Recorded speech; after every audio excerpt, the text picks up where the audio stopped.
C. Joseph Vijay எனும் நான்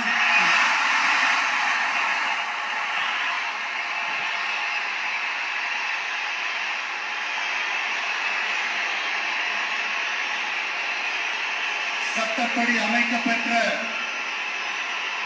இந்திய அரசியல் அமைப்பின்பால் உண்மையான நம்பிக்கையும் மாறா பற்றும் கொண்டிருப்பேன் என்றும் இந்திய நாட்டின் ஒப்பில்லாத முழு முதல் ஆட்சியையும் உரிமையையும் நிலை நிறுத்துவேன் என்றும் தமிழ்நாட்டு அரசின் முதலமைச்சராக உண்மையாகவும் உளச்சான்றின்படியும் என் கடமைகளை நிறைவேற்றுவேன் என்றும்